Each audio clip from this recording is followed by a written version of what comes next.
Hey, you know how people always say you shouldn't depend on others for your happiness? It might sound like one of those self-help quotes you see everywhere, but there's actually a lot of truth to it.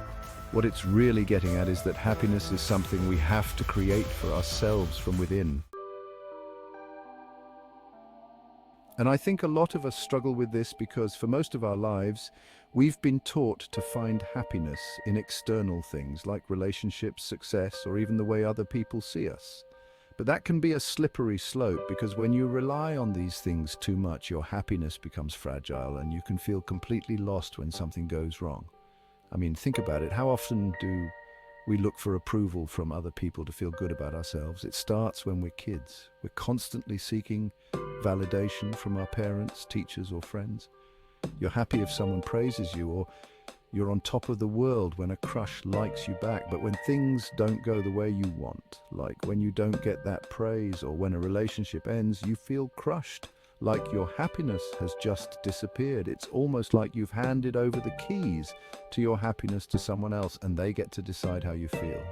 This isn't just about romantic relationships either. It's true for friendships, social media, work, everything. Take social media, for example. So many people, especially younger ones, base their self-worth on how many likes or followers they get. There's even research about this, like the study done by the Royal Society for Public Health, which found that platforms like Instagram can actually increase anxiety and depression because people are constantly comparing themselves to others and looking for that external approval. And when it doesn't come, boom, there goes your happiness. All because you've let other people define your worth. And it's not just social media. We often fall into the trap of thinking that if we find the right person, that special someone will fill all the gaps in our lives and make us truly happy. It's such a romantic idea, right? Movies and books sell us this fantasy that our partner is supposed to complete us, but that kind of thinking can lead to huge problems. I've seen it happen in relationships where one person becomes entirely dependent on the other for emotional security. They start leaning on their partner for everything: happiness, self-esteem, even purpose. And that can create a really unhealthy dynamic. It's what we call codependency, and that's not fair to either person because no one can be responsible for someone else's happiness. It puts too much pressure on the relationship, and when things inevitably go wrong, it falls apart, leaving people feeling lost and broken. The sad truth is, when we depend too much on others for happiness, we lose control of our own emotional well-being. We become like leaves in the wind, tossed around by other people's opinions, actions, or moods. Let's say someone criticizes you at work or a friend ignores you. If you've tied your happiness to how others treat you, you're going to feel miserable.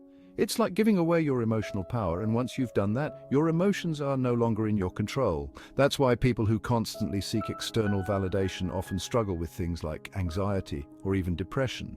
They're always chasing after approval or fearing rejection, and that roller coaster can be exhausting.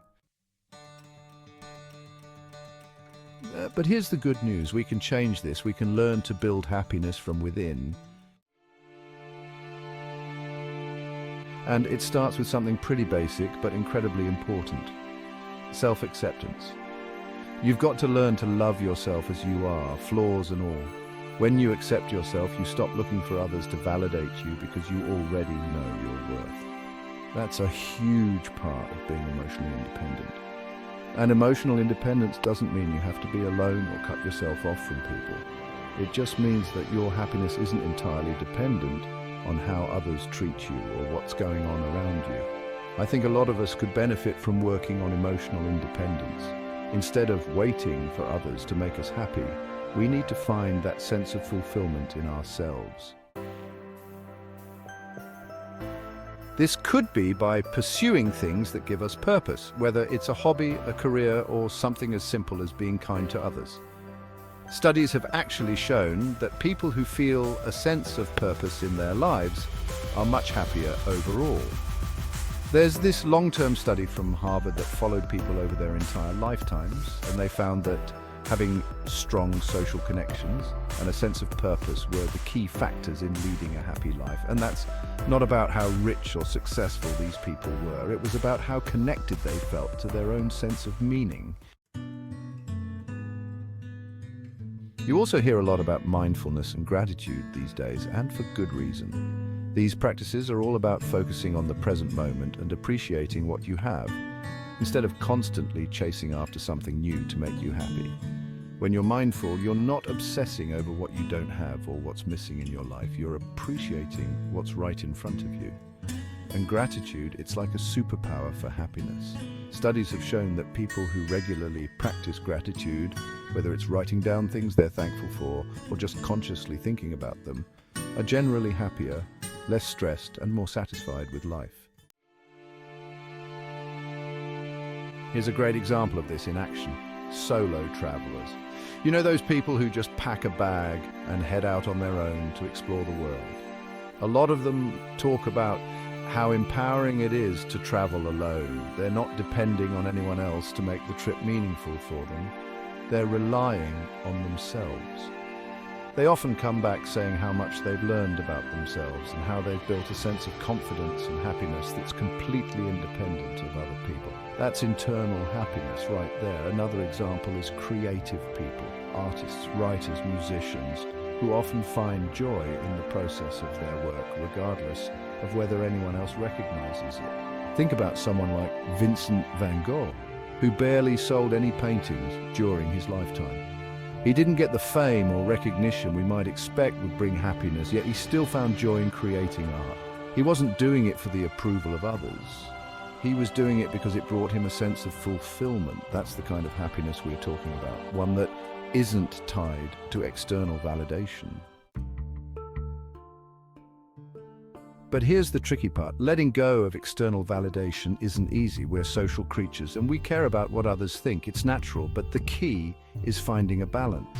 It's okay to enjoy compliments or to feel good when someone appreciates you, but your entire sense of self shouldn't rely on those things. You've got to build a solid foundation within yourself. So even when those external sources of happiness fade, you're still standing strong. It's about setting personal goals that matter to you and pursuing them for your own satisfaction, not because you want someone else to applaud you.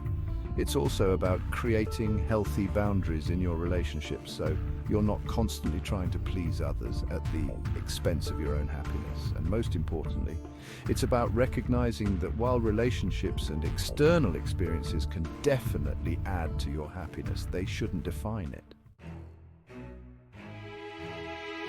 At the end of the day, true happiness is something you have to cultivate from the inside. It's about accepting yourself, pursuing what matters to you, and learning to be content with who you are, even when no one's watching or applauding. When you stop depending on others to make you happy, you take back control of your own emotional well-being. And that's where real, lasting happiness comes from. So yeah, it's a journey, something we have to work on every day. But the more we focus on building happiness from within, the more stable and fulfilling it becomes. It's like planting a tree that grows stronger over time, rooted in who we are, not what others think we should be.